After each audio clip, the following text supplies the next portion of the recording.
Sexton trying to get loose. He'll fire. Hey! Knocks it down. Morrow slammed it home. Garland upstairs. Oh!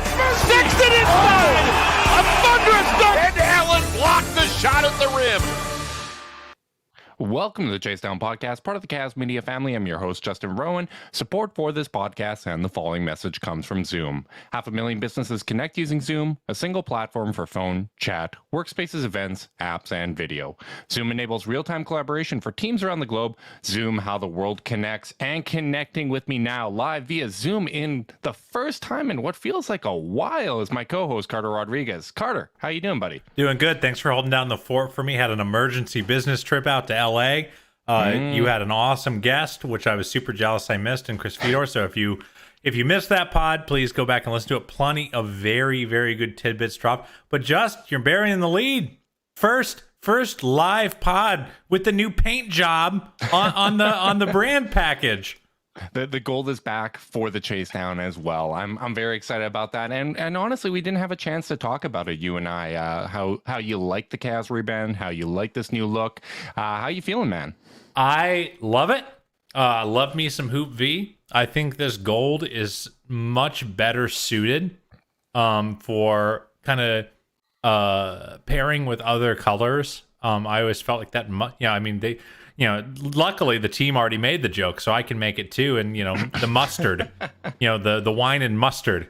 It's not exactly a pairing that you typically look for. And I think it's just going to flow, and obviously they kind of excise navy from the package, which I'm okay with. Black is kind of the new tertiary color for the team, or maybe not new, but, solidified as the primary tertiary, which is a stupid way of saying a very simple thing. But I do think, with this color, this new color scheme, I actually think it opens the door for different kinds of pairings, like that beautiful white hoodie we got with the gold Hoop V lettering. Like, I think that looks really, really nice. I don't think it would have looked nice with the mustard. If they ever decide to go get a little crazy and bring back some of the baby blue that they've had featured in their brand package in the past, I think that would match really, really well with this new gold. So overall, I'm a big fan. I think the Hoop V is, that's my particular favorite logo. And I thought it was a nice nod, but it felt modern enough. And, so ultimately, I think it's a win. I wasn't an enormous fan of the brand package prior, and now I am. I'm definitely more likely to get and wear Cavs gear around. And if that's not the goal, what is? Yeah, absolutely. I'm really excited about it. I can't wait to see the jerseys. And because the NBA news cycle is constant, I guess it's been 3 weeks since we've podcasted together, there's already been 2 changes to the Cavs coaching staff. The Luke Walton hiring, which I talked about with Chris Fedor on the last episode.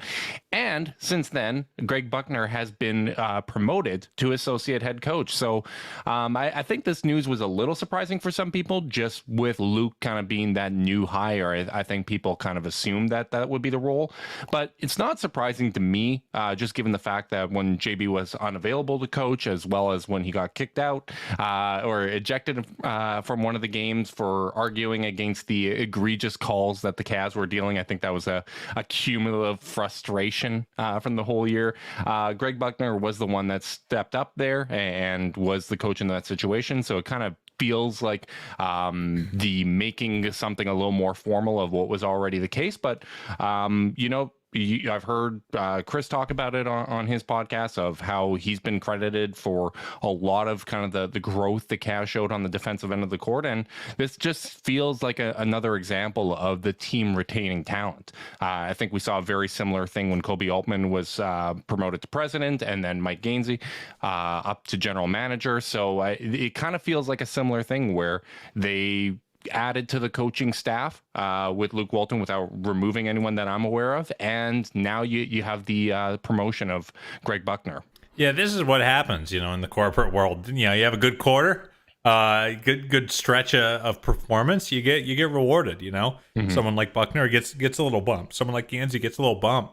And, this is that, you want to build that kind of culture as a company, whether you're selling ice cream or you're trying to build an NBA championship winning team, is one where your high performers are rewarded with better titles, better pay, etc.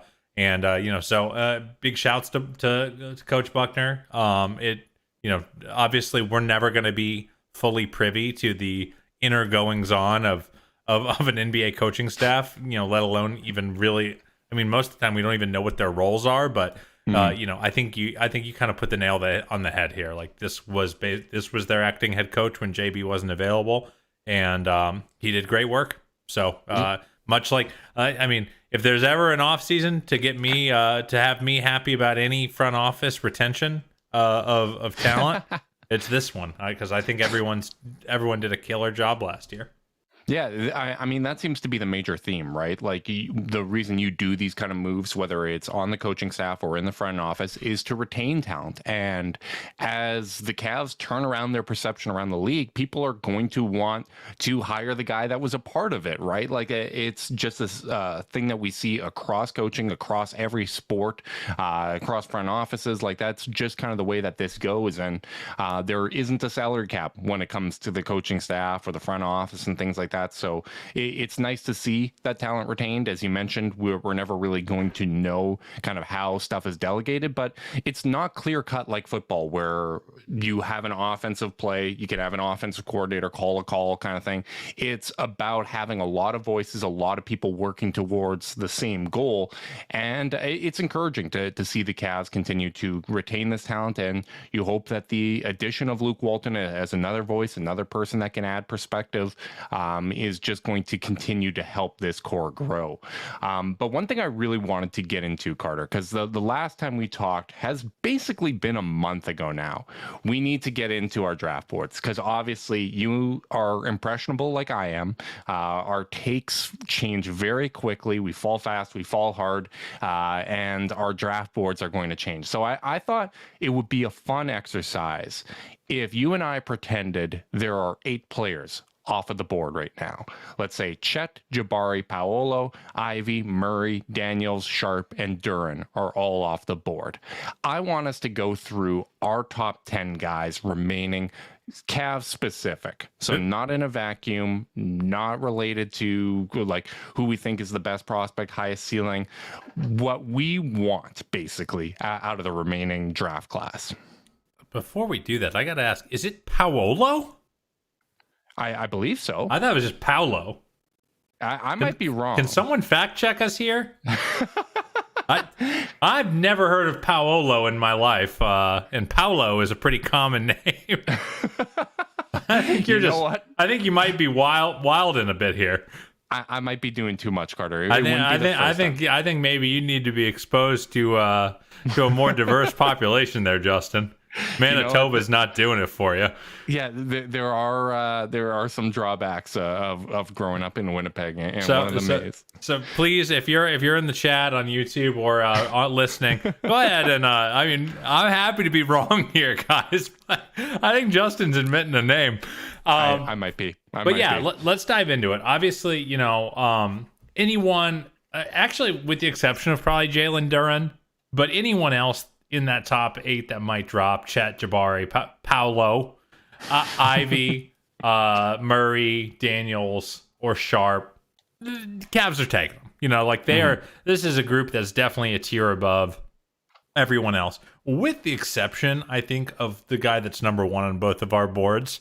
That I think we might as well have. Should we go one by? Let's go one at a time. I think that'd be fun. Yeah, sure. I think the guy we have number 1 on our boards might as well be in this group, because I think the chance of him getting out of the top 9 even is almost 0. And that's Ben Mathurin from Arizona. He is the perfect fit. He can play a little defense. He's got good wing size. He can shoot. It almost is hard for me to dream of someone that could fit better. And I just don't think he can drop. I think and it's a situation where even if he makes it to 10, 11, 12, I think teams will start to go trade up for him after a certain point. Any disagreement on that one? No disagreement. The one important factor that you have mentioned is Canadian. He is a big Canadian wing that can shoot, defend. He's a great athlete. Like you said, he's basically made in a lab to address kind of the needs that I think the Cavs have at the small forward position. He is a perfect small forward, and that kind of ties into who we both have, just cheating and looking off our boards, which is AJ Griffin as the number 2. Again, there are the concerns about his health. The defense wasn't there, although Duke's kind of defense as a whole was a bit of a mess. Kind of the responsibilities that everybody had, it was hard to figure out what was going on. The defense doesn't concern me when it comes to AJ Griffin. I mean, you look at the reputation that Larry Markkinen had prior to coming over to the Cavs, and I don't think anyone thought that he could play at the 3. And within the Cavs system, with kind of the structure that's in place, I would not have a concern about that. Obviously, the health concerns are not ideal. We won't know the full extent of his medicals or the degree of confidence that teams have. But if that were to cause him to fall, I think you still take that swing, similar to what Denver did with Michael Porter Jr., because the Cavs are in a very similar position to Denver at that time. The Cavs already had kind of the guy, the franchise big man. They had the point guard of the future as well. They have a lot of young talent and a lot of guys that can still, through internal growth, become major difference makers. And that's why I would take the swing for AJ Griffin if he were to fall to 14, which I think is still very unlikely just because the size, the shooting, the upside, the pedigree. That he has. His dad played in the NBA. I will say this: the fact that his dad is such a brilliant defensive mind and his defense was so bad at Duke is a little bit of a red flag, but not enough for me to not want him should he be available. Yeah, I just feel like college is one of those weird things with defense where, like, sometimes it really matters that you're not a good defender in college, and then sometimes it doesn't really matter, you know. Yeah. And like, when I look at AJ Griffin, I think our number 1 draft guru right now between the two of us is Adam Spinella from the Box and One. And if you do not subscribe to his Substack, you absolutely should. I've been learning so much from this guy. Brilliant basketball mind. He's got him all the way down at 15. And I'm not sure I terribly agree with that on his big board, because I think he, in a way, was a little bit of the victim of how much talent that Duke team had. Like, I think they have 4 or 5 projected first rounders in this draft right now. And I think he, this is not a comparable skill set kind of guy, but I think of a guy like Devin Booker, who at Kentucky, playing on a very, very loaded team, was the shooter. That's what his role was. So mostly we saw him shoot, like maybe some off the dribble juice, but that just wasn't his job.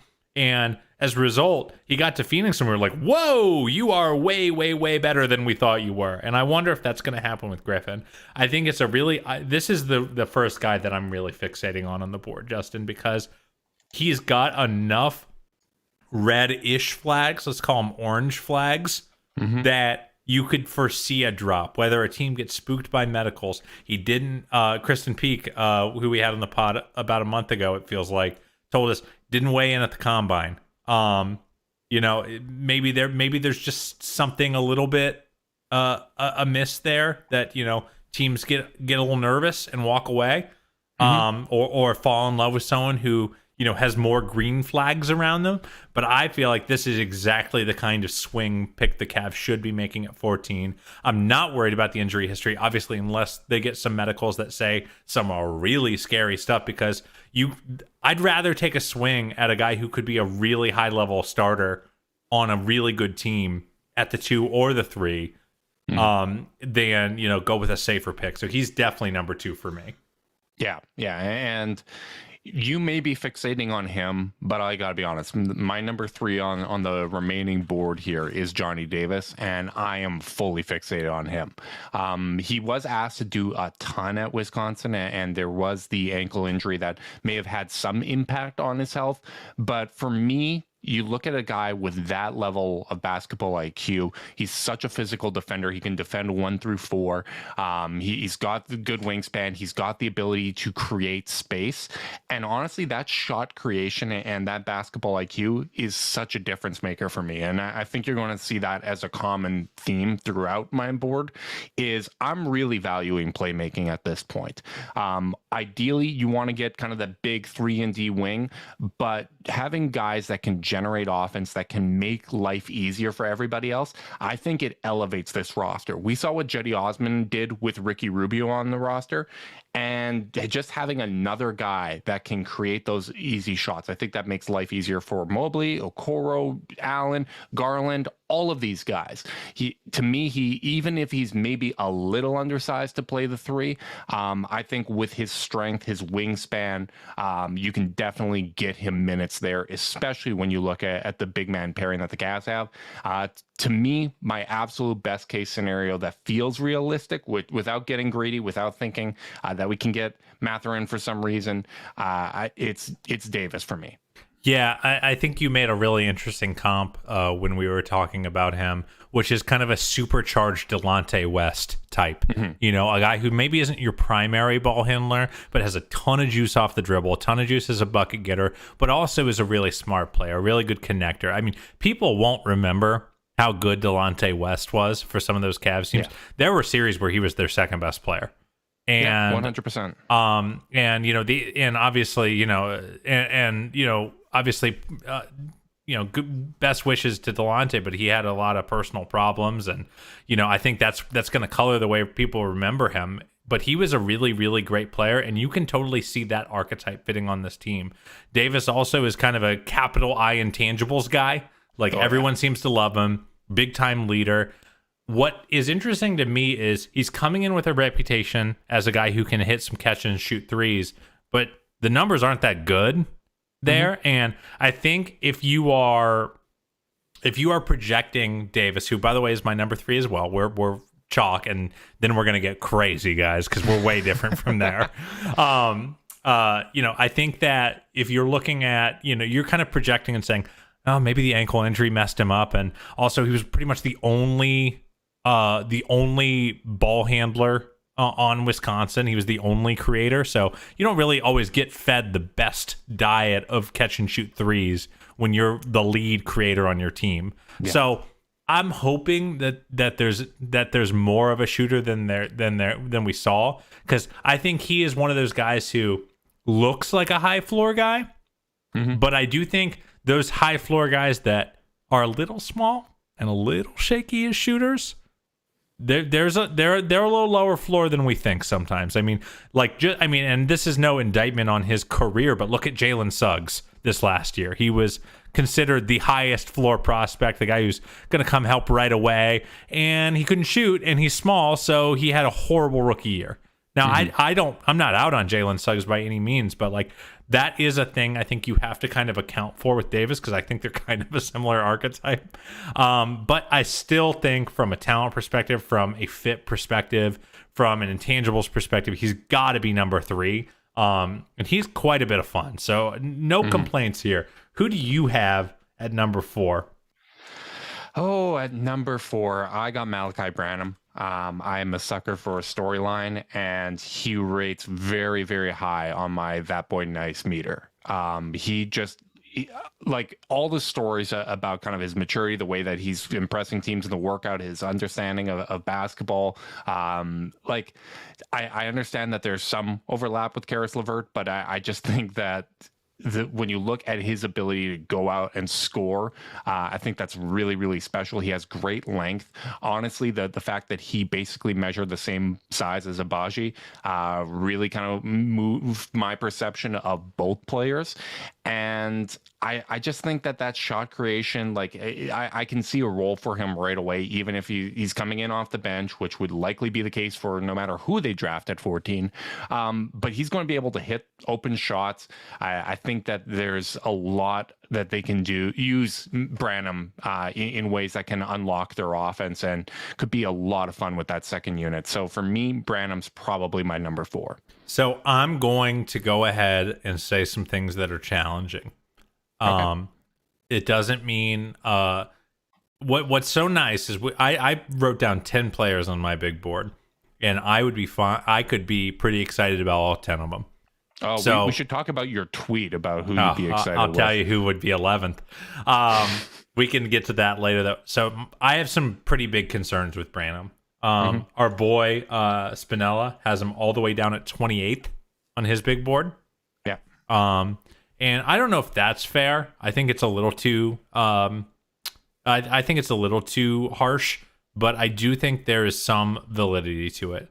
Here's why. So I think, one, you look at his wiggle off the bounce, it's just okay. He takes wide driving angles, Justin. He does not just, dart to the rim on a beeline. He doesn't just blow past guys. Even like there are some highlights in the Spinella scouting video where he's got like Big Ten lumbering power forwards and centers on him, and he's not getting around them. Mm-hmm. So that makes me nervous. Then you look at the fact that his pull-up range is not out to the 3-point arc yet, even in college. Mm-hmm. So he might be a great catch and shoot option early, but I think the pull-up's going to take time. So I just think he's a little bit further away, and the stuff he doesn't have, I'm not sure he's going to be able to get. I don't know if he's going to be a guy who's consistently cooking switches off the bounce. And if you can switch an NBA big onto someone and they can't beat it, like, how valuable is your shot creation really? So, like, I think that he has. I think it's funny. He is not considered a high floor prospect by a lot of people. He's considered the talent swing, but to me, I think he is a high floor prospect because if nothing else, put him in the corner, let him shoot wide open threes that Darius generates for him. So I think he would be helpful right away. I'm not sure I see the shot creation. I don't know about star potential, but I don't see the volume creation potential that others do with him right now. Yeah, but what really kind of sells me on him is the off the dribble jumper is good. It was around 44%. He is a good set shooter as well. And I think an important thing to factor into this is he is one of the younger players in this draft. And you look at some of the other prospects, like even someone like Mathurin, who I really like. It took him a second year in college to actually show that he can be like a first round talent or a lottery pick talent.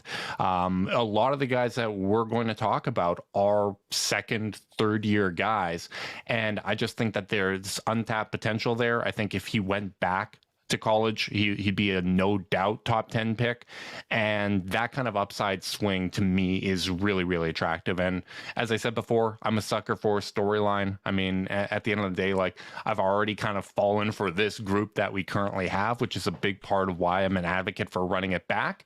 It's also good part of why I'm very grateful that I'm not the one making decisions, because I'm much too of an emotional fan to do such things. But I'm very in on Branham. Who do you have at number 4, Carter? I got Jaylen Williams, man. And, by the reporting, it looks like the Cavs might think that that 14's a little too rich for their blood for a guy like Jaylen Williams, who has been a real riser in the draft process. He small school guy. He's older. Not a great athlete, but you look at the size, 6'5" with a 7'1", 7'2" wingspan.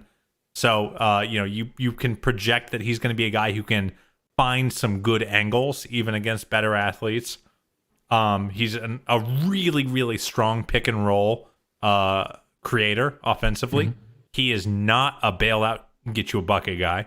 He is not an elite ISO scorer, but I think the jump shooting is good enough. Justin, you've noted that the further he gets away from the arc, the worse the misses look. So that might be a mark against him as a shooter, but I think he can get there just with some extra reps, some extra time, because I think the form looks good. I just really like his feel, and unlike Agbaji, who, if you remember early on, I said, he seems like a great prospect, but why is a 22-year-old getting to a senior year at Kansas and now getting noticed? Right. This is not that case. He's been playing in relative obscurity at Santa Clara. I mean, think about the long line of mid-major guards that didn't really get noticed till late. C.J. McCollum immediately jumps to mind. Damian Lillard jumps to mind. Though I don't think Dame was a 3 or 4 year guy, but either way, it takes a second longer to be noticed, especially when you're not someone like Ja, who is a phenom. Like Ja Morant is kind of the exception to that, where you're such a phenom and you're so dominant that everyone can't help but notice. Like, I get how a small-ish wing who hasn't gone through all the measurables of the combine might have slipped through up until now. But I have a feeling that whoever gets this guy is not going to be disappointed in the player they get. Yeah, I like him a fair bit. I have him 7th. I really like the playmaking. Like you look at some of the reads he makes in the pick and roll, and he's like they're brilliant. And I think that kind of basketball IQ always jumps out to me, especially when you're looking at players in this range, because if you have that level of understanding, when you kind of have those natural passing gifts and you have that vision, I just feel like those guys are very coachable. It's really easy to find a spot in the rotation, and it bodes well for their understanding of the game as a whole. So he's exciting to me, but just with the age, the lack of athleticism, I have him a little lower. I have him 7th, but the riser over top of him is Dalen Terry for me. And even though the numbers aren't as good for Terry, when I look at the highlights, when I look at the breakdowns of him, the passing is brilliant. And that's, like I said, I really, really value that playmaking. And to me, that is such a positive indicator, especially when you pair it with the fact that he is already a dominant defender at the college level. Whereas Jaylen Williams will have those breakdowns. He will close out flat-footed. He will have moments where he looks very good on the defensive end of the court, but other times where there's just those lapses, and it's a question mark of whether or not he's going to put it together. That is not a question for Terry. And even though the offensive numbers aren't spectacular, I feel low volume, very, very low volume. I feel like if he went back to college for another year with Mathurin out of the mix, I feel like that's a guy that would explode and would be up there high on draft boards next year. And you put a guy like that by all accounts has an infectious personality, hard worker, is just fun to play with.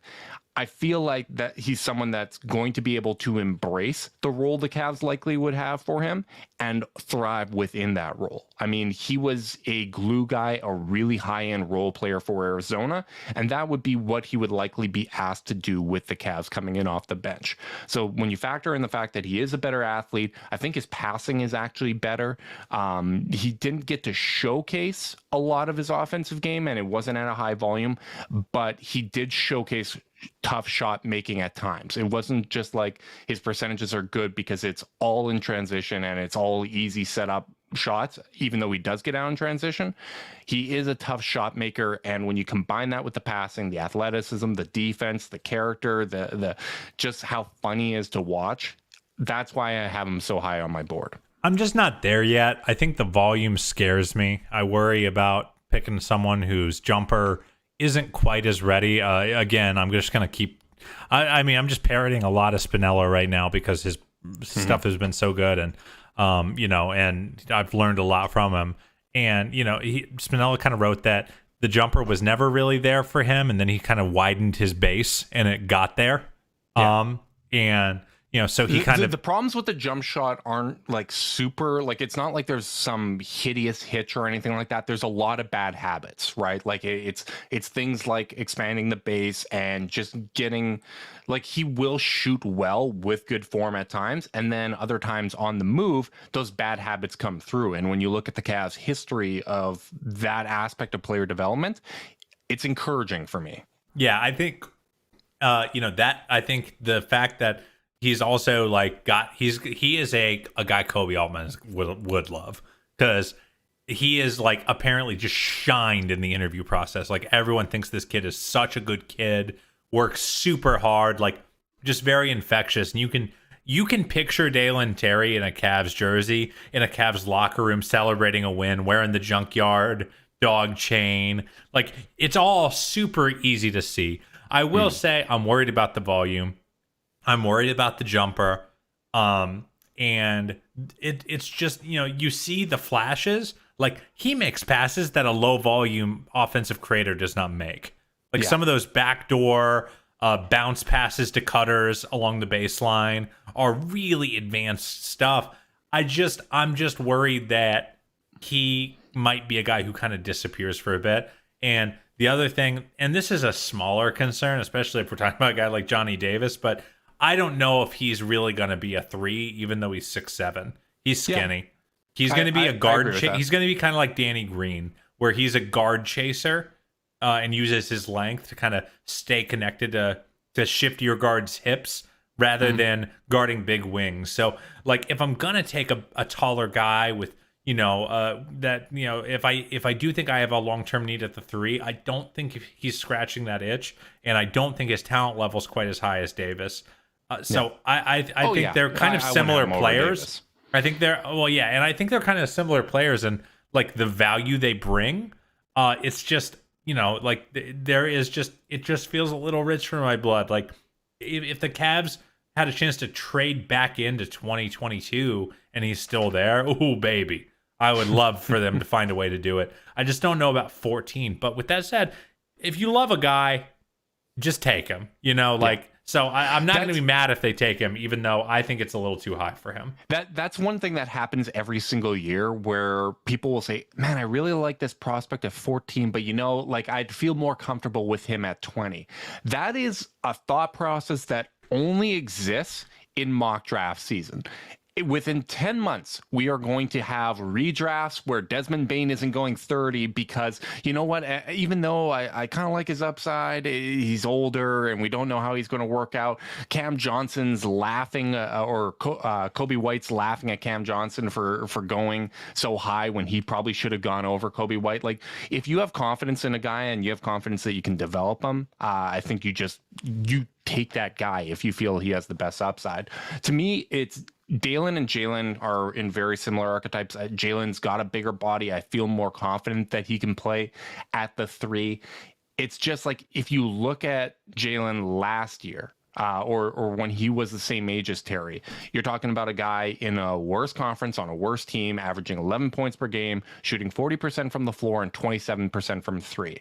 I just think Terry, there's the potential that if he went back, you would see a very similar bump in what he can do. And sometimes like the skill set comes through more than the volume. And that might just be a case of us falling in love with the highlights. I'm certainly susceptible to that. I'm looking for reasons to believe why these guys are going to pan out. But for me, just the age, the athleticism, and just the fact that I feel like he's a better passer, to me gives Terry the edge. I think that's fair. And I kind of suspect Terry is going to be rising up my board. I think I have him at 7 right now. Yeah. So not far from you, but I think he might jump up the ranks for me. I'm going to kind of stick to my guns on my number 5, and that's Tori Eason. Yep. Reports from Fedor that, his workout was just okay.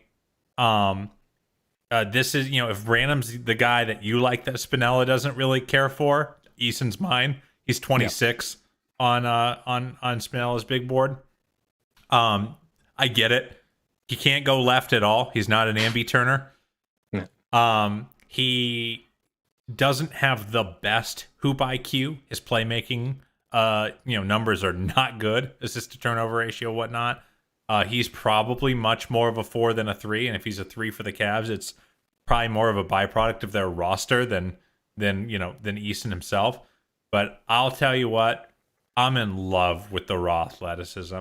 I'm in love with the activity level. This is a guy who's going to make 4 huge mistakes, but hopefully 6 monster awesome plays. Like power forward Marcus Smart is what you're hoping for. Yeah, in a lot of ways, he is the anti-Isaac Okoro. Okoro is the guy who is very fundamentally sound, won't overextend himself, won't make very many mistakes, but can very much disappear for long stretches. Tari Eason will never disappear. You're going to notice him. He's a stock king, which I love on the defensive end. I think it's so indicative of his activity. I think if he does make mistakes, the Cavs are particularly well positioned to insulate him. I think he unlocks quote unquote small ball lineups that aren't that small with Mobley at the 5 and him at the 4. He can still be that rim protector and chaos creator and allow Mobley to more ably just stay on the back line and protect. I just like the guy. I think he can play. I think that the IQ stuff is a little overblown. And I don't think the Cavs are going to be in a position where they are asking him to make high-level offensive reads anytime soon. So, I'm not backing off this one. I understand there's other prospects that might have leapfrogged him, but I don't feel like I'm cooling off on him as much as other people in the basketball community. Yeah, I'm still high on Eason. I have him 8th. The reason for the shift, I think you actually put it really well, where it's not me necessarily cooling off of him. It's just I'm prioritizing playmaking a little more. And as I've looked into some of these other guys, that to me is the biggest difference maker and the thing that I'd really like to see added, because I think when you have a lot of playmakers, you can have a more versatile offense. And I also think you can take advantage of flawed players that are just a little bit more of role guys, your more traditional 3-and-Ds. Like you look at Andrew Wiggins and the success he's having with Golden State right now, and he's not necessarily like a catalyst. He's not out there like making other guys better. A good game for Andrew Wiggins is him performing and making shots within his role. And I think that that's something you can do when you have a lot of playmaking on the floor. And I just feel like the Cavs have such strengths in a lot of different areas. And playmaking is the one area where they really, really lack. So that's why guys like Terry and Williams moved ahead of him for me. But I still really, really like him. And that activity is one of the main reasons for that. I think in a lot of ways, an Eason pick is betting on Mobley taking another couple steps as a playmaker. Yeah. Right now, Mobley is a connector more than a playmaker. If he is able to take, a little bit more of a usage and ownership of that part of the Cavs game, it's easier to accommodate a guy like Eason on the floor, especially at the 3. The 4, I think he could play as a backup 4 for this team right now. Maybe not just because Kevin's here, and Kevin's definitely better than him, but in the right matchup, sure. But let's move on to number 6, because this is a guy I actually don't love from a fit perspective for this team. I love him. I love him, and I love that we both have him at 6. Yeah, I don't love him from a fit perspective, but like it's at the point we're at the point in where the board is falling that I can't pass on his talent level, and that's Jeremy Sohan. Tell me about Jeremy Sohan and why you love him so much. Because he's a life ruiner on defense. Like, he is just such a freak athlete, and I think athlete is his main position. I think that, like, you look at kind of his self-creation game, and it's not there. Nope. There is spot-up shooting, and I have seen a lot of smart draft people point out the fact that they believe that he can at least be a catch-and-shoot guy. I believe he shot almost 37% on catch-and-shoot threes in college, which would be nice. This is a guy that I think immediately is basically a 4. Maybe he can be a small ball 5 just due to his athleticism. Maybe you can pair him with a guy like Kevin Love in the second unit and make that work. I just think if everything clicks with him, he is 100% like just a steal this late in the draft. He has so much talent. He has so much athleticism. His defense is at a ridiculous level. He can go 1 through 5. And I think your worst case scenario with someone like him, like I think he's got a super high floor. I think worst case scenario, you're looking at someone like a Brandon Clark type impact. Little bit different in their archetype, but just someone that can come in with the second unit and make a major, major difference. And to me, Sohan is just a flat out talent play. Like he blows me away with what he's capable of doing on a basketball court, despite how raw he is. Yeah, and I think it is important to note a 1 through 5 defender. Like, it's said a lot. There aren't very many people who can do it.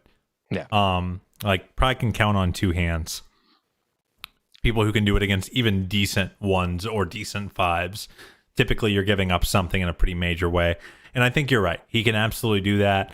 If the Cavs take him, I will get very, very excited. I'm worried about the lack of on-ball wiggle. Even Eason has a little bit more verve to his straight line drives.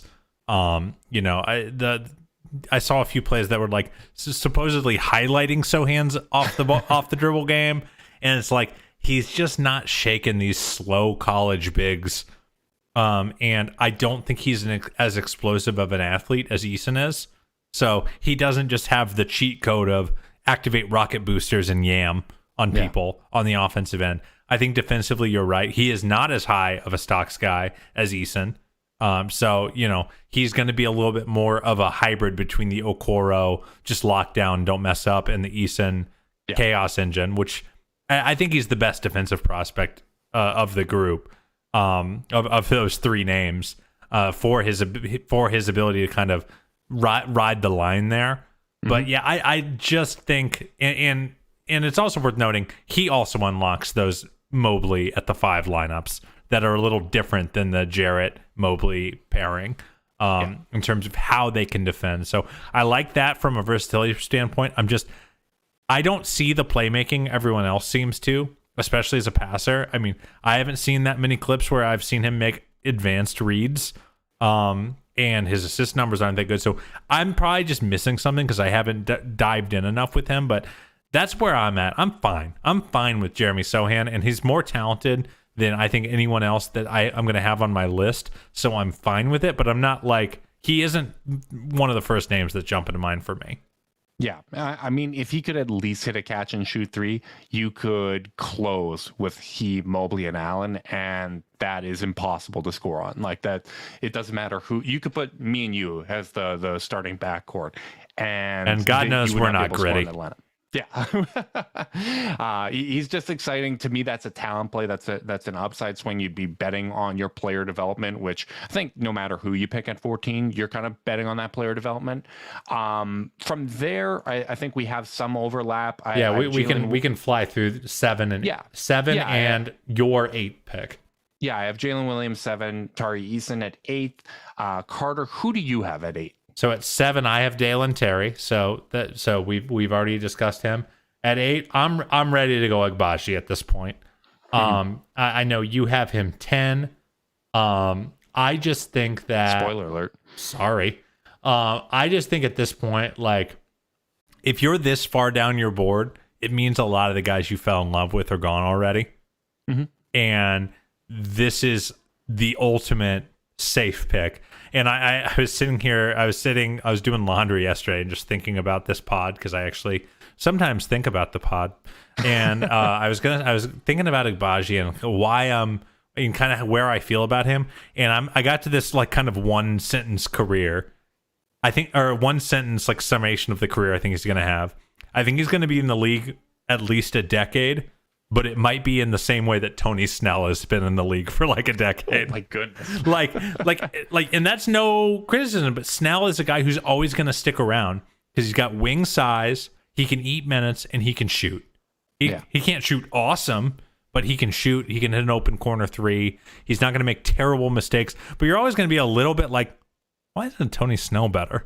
He's a great 2K player that that you wonder why he's not quite there.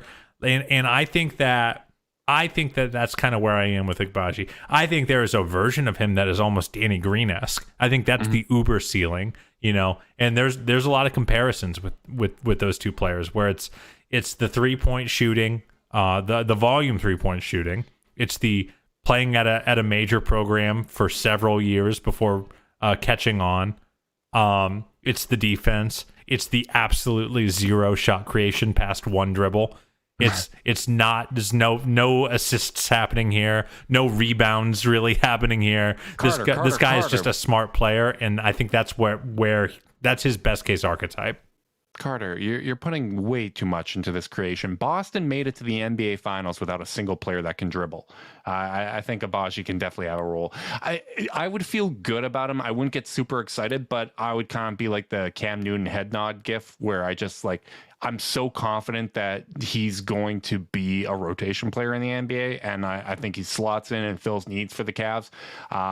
There's probably some upside there if he can really develop that off-ball game. He's really active coming off of screens, those catch and shoot, the shots off of motion. There's definitely things that within that skill set that the Cavs could really use. So I would get excited about that aspect. But yeah, it's not a super high upside swing. I have him 10th. But can I ask you this? Yeah. The thing, when you hear prototypical Danny Green, that sounds good. But Danny Green is a guy like that is on a knife's edge from being out of the league. a lot of times, and Danny Green almost was out of the league.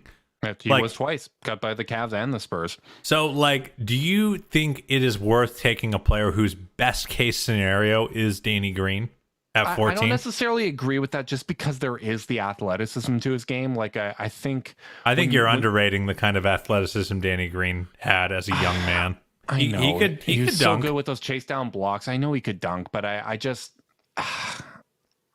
Yeah, I got to marinate on that a little bit. I don't know if I'm comfortable saying that's his best case scenario, but I do think that's a high. I think it's a hell of a best case scenario, by the way. It's just I think it's a high end outcome for him. I think it's a high end outcome for him. But yeah, it obviously helps when you're drafted at 14th or kind of that mid to late lottery, early 20s, that range. Like, your likelihood of sticking in the league is a little different than someone like Danny Green. So he'll probably get more looks and get to stick around. But it's not sexy, but I would feel good about it. Now, number 9 has way more upside. We have the same player on both of our boards here at number 9, and he just scares the hell out of me. My risk tolerance is so damn low, and it's Ousmane Dieng. The floor being as low as I think it is scares the hell out of me. But he's got amazing size. He's got great vision. He can pick and roll ball handle. He finished stronger as the year went on. I would definitely be able to talk myself into him if he was the pick. I see the upside. I get the vision with him. It's just, when you look at the Cavs and you look at this core we have in place, there's just so much already there, and I want a little bit more of a sure thing, because I just want to keep the good vibes going. I think the heavy lifting is going to be done by guys that are already on this roster. So I would absolutely understand it. I just want someone else to take that risk. Like, I'm just a coward at the end of the day. I think that if you're drafting a guy like Ousmane Dieng, you have to accept the fact that there's a world in which he never plays 15 minutes a game in the NBA. Mm-hmm. I mean, the raw numbers are so poor. But then you watch the highlight reels and you immediately understand why people have fallen in love with the guy and why he's a first round pick. He's enormous, 6'9", 6'10", good wingspan, good touch on his floater, can pass out of the pick and roll. How many 6'10" guys can pass out of the pick and roll and make advanced reads? Not that many. He plays soft as can be. I mean, tissue paper soft.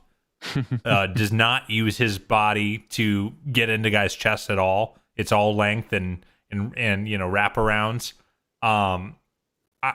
I think that this is just the point where I'm like, screw it. Like, I think a player that we've already listed will be available at 14, especially a guy like Dalen Terry and Jaylen Williams. But I get why the Cavs would make this move, because if they do really believe in this kid, and you think you've got, an evolutionary Nick Batum, a 6'10" guy who has shown some catch and shoot proficiency, can run a pick and roll. I mean, how many times have we said, Justin, this team needs a big, playmaking, wing, a billion times. And this is what this guy projects to be. It's just, you've said a few times, like, you want whoever it is to have one defined, no doubt NBA skill right away. That is not Ousmane Dieng. Like, and when we say he's a good pick and roll creator and pick and roll passer, that means he shows flashes of being a good one. He is not a consistently good one. Yeah. And he is playing against grown men. It must always be accounted for. He is not playing against, Tulane or some of these small schools against fellow 18-year-olds. But the numbers are raw, and I think the tape is just as raw a lot of the times. And this 9 feels right for me for this kid. Yeah. He's exciting. I'm just a coward, and I want a little bit more of a sure thing, even though I understand the fact that there are no sure things. Like, we're all guessing. And at the end of the day, you and I have had some wildly bad draft takes because we come to the party late every single year, and we try to come up with somewhat informed opinions, but at the end of the day, we don't know these guys well enough to kind of project what their future is going to be. Even the experts can't, right? So we're just kind of making our best educated guesses when it comes to these guys. I don't think we need to go over our number 10s just because I had Abaji and you had Branham. I think you're a little too... I want to ask you, that's our number one difference, or in terms of disparate takes. I mean, they're 6 spots apart. You have Branham at 4, I have him at 10. Do you think I'm crazy? I don't think you're crazy because I think all of these guys are good. Like I think there's good prospects we haven't even touched on as we do our 10 here. I think this tier within the draft is deep, and a lot of it's going to come down to situation. I'm actually really excited for a lot of these teams. Like as I look at these prospects, and I'm looking at the teams in the lottery, like all of those teams already have a fair amount of talent. And I think it's going to be really exciting. Like, I don't know if there's going to be a lot of all-stars coming out of this draft, but I think guys that move the needle for a lot of these lottery teams that already have young talent, I think this draft is full of guys like that. So I'm pretty excited about this draft class. If Branham isn't available at 14, I hope he goes to a good situation. But I think the biggest difference between our evaluation of him is just how the shot creation is going to translate. And when you look at a guy with that kind of length and body control, I just think he figures it out, because we've seen a lot of guys that don't have the greatest athleticism, but have the length. They're able to find ways to make it work. And I think he's at that kind of talent level. But I do think this ties into kind of an interesting question, which is we both kind of talked about our risk tolerance when it comes to this draft.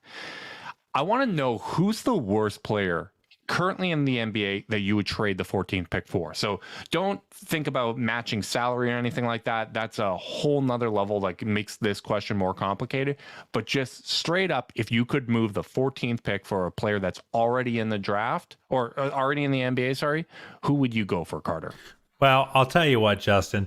Chalk one against our pre-show prep, because I thought you told me to account for salary when I was thinking through this.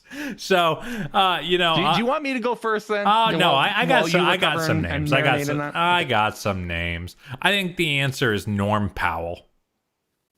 A little bit older. Really? A little bit older. He's I think he's almost 30. I think he's not a perfect fit. He's kind of an undersized 3. Plays, he's about 6'4", but he's kind of wide-bodied, so he can play the 3. But I think he'd be really, really helpful. I mean, if you could do Windler, Jetty, and some minimum flotsam in 14 for a guy like Powell, which I don't think you can, to be very clear. Yeah. Just think about what level of stability on the wing a guy like that would bring to the team. I think he's the answer. Other names that rattled around my brain, obviously, I think Jeremy Grant. If you can get him for matching salary, I think he's too good. I think he's too good for this answer. I think he's certainly better than Norm Powell, so he probably wouldn't qualify. Dylan Brooks popped into my head if Memphis is trying to get off money. I mean, you're pandering to me as a Canadian. I wouldn't go there. It's funny because we actually asked this in the Discord like a month ago before we were really diving into this draft class. And at the time, I believe my answer was Josh Hart. Like, Josh Hart to me was that line of a guy that's not good enough for me. That's what I was going to say. It's changed to me. I think my answer now is Gary Trent Jr. And he was on my list as well. I think Toronto would want more than that, but to me, this is more about the opportunity for upside, and that's why I wouldn't have an interest in someone like Norman Powell, because I mean, really, like, the fact that Toronto was afraid to give him the contract he's currently on, to me, is a bit of an indicator about how they think his health, his upside. I mean, he's undersized at 6'3". That's a little bit of a red flag. And then Portland, he played well there, but they got queasy about that contract and wanted to clear up space. Again, not the most encouraging sign. Gary Trent Jr. to me has that right mix of age, upside, fit, already a proven commodity. There was an interesting debate in the Discord today where they were mentioning Kevin Huerter as someone that is young, that fits well. We know he fits well. And realistically speaking, if the outcome of the 14th pick was someone like Kevin Huerter, you're not that upset about it. Like, that works out really well.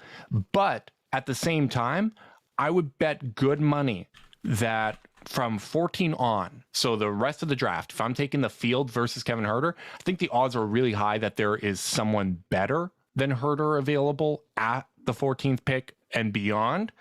And to me, given where the Cavs are and given the fact that this is a house money type year, I think you take that upside swing, and it would be really hard for me to move off of that pick just because of the reality of if, realistically speaking, the type of wings that could be available if you draft a guy and he hits, those type of wings cost so much more once they're already in the NBA. And it's going to take multiple first round picks that are lotto tickets in their own right. And it's going to take matching salary. It might take a young player. I just think the opportunity cost is too high for me to settle when it comes to the 14th pick. I think it comes down to asset management too. Like if you trade, let's say you decide Kevin Huerter, you love his style of play. The guy's on a reported 4-year, $65 million contract, making about $16 million a year AAV. And if you trade for him, you have to send out salary. You have to send out matching salary. So you got to get rid of, a player who can play for you. You have to take on that long-term salary, as opposed to cost-controlled rookies are really, really valuable. Both as trade I would just chips, rather go Abaji at that point. Yeah, I think so that's the route too. you're going. So I just think it's a hard sell for me to imagine this pick being traded. To be honest, I think that with the team flirting as close to the tax line as they will be, if they re-sign Colin Sexton, I just think they're just not going to be in a position to be so inefficient with trading this pick from a fiscal perspective, unless they got a really good reason to be. Like, if Jeremy Grant's available, it's kind of the perfect 3 for this roster right now.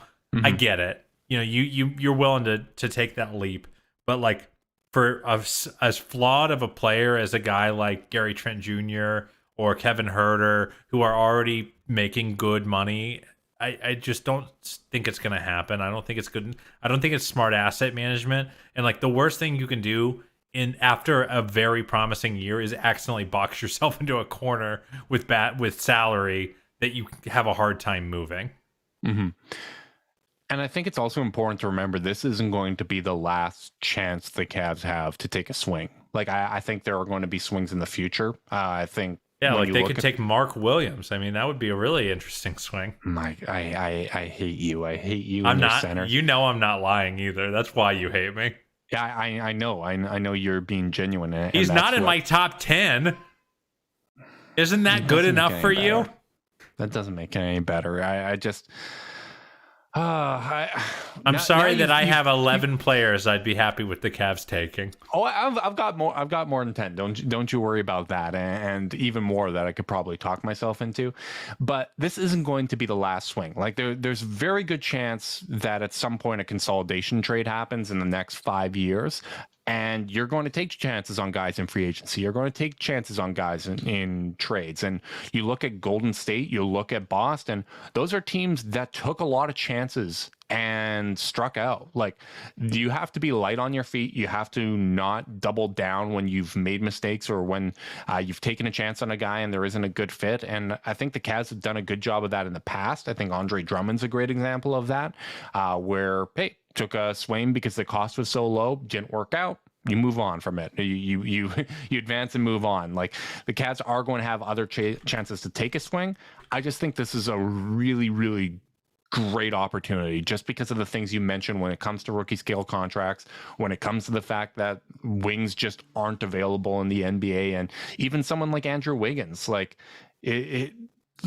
that's a high-end outcome, even though he didn't live up to expectations. Like, if you look at kind of the contracts, and this was part of the Discord discussion we were having today, the conversation was, okay, well, like, who's the next wing that maybe makes more money than you get in the open market, but could be available via trade? And when I was going down player salaries, the next name after Wiggins that came up was Karis LeVert. Like, there's just not a lot of wings that get big contracts that don't at least live up to the value of that deal. Like, they just don't exist. So I think that this is a real opportunity for the Cavs to take a swing. And even though my risk tolerance is maybe lower than theirs, you kind of got to give them the benefit of the doubt, because at the end of the day, like, I fell in love with Jared Culver, man. Like, I don't know what I'm talking about. Yeah, I mean, we both fell in love with Culver. In fairness, what's your worst draft take in recent memory? Oh man, I'd have to actually go look at the drafts. I'd have to think about it. But I mean, I've had so low on John Morant. That draft class was a disaster for me. Yeah, I mean, that's pretty bad. That one's bad, Justin. I won't lie to you. I don't know. I'd have to think about that one. We'll save it for a future pod, because I'd really have to put some thought into that one. Okay. Well, I remember my mistakes much easier than you, or at least I'm more honest about it, and I'm willing to open up to it. But you know what? That's fine. You just stay on brand, Carter. I'll live with that. I guess this is a good place to wrap it up. 9 days, Justin. This thing's happening in 9 days. Not only that, right after that, you're basically a week away from free agency and the kind of moratorium period. Like, this is going to move incredibly fast, and I'm excited. I'm nervous. I also just kind of want it to be over, because I want to take stock of where the Cavs are and actually kind of have some of those rotation discussions and stuff that we just can't figure out until we get a better idea of what the roster is going to look like. So big thanks to everyone that tuned in live on YouTube. We're actually 19 reviews away from 500 on iTunes and Apple right now. So if you guys want to go leave a review and get us up to 500, that would be really appreciated. If you're watching on YouTube, like and subscribe, click the notification bell so you know when we're going live. If you're listening via podcast, you can leave us a rating, leave a review, subscribe, unsubscribe, resubscribe, and help cook those books. If you want to be part of Chase Down's exclusive Discord chat, send a screenshot of the review to chasedownpod@gmail.com.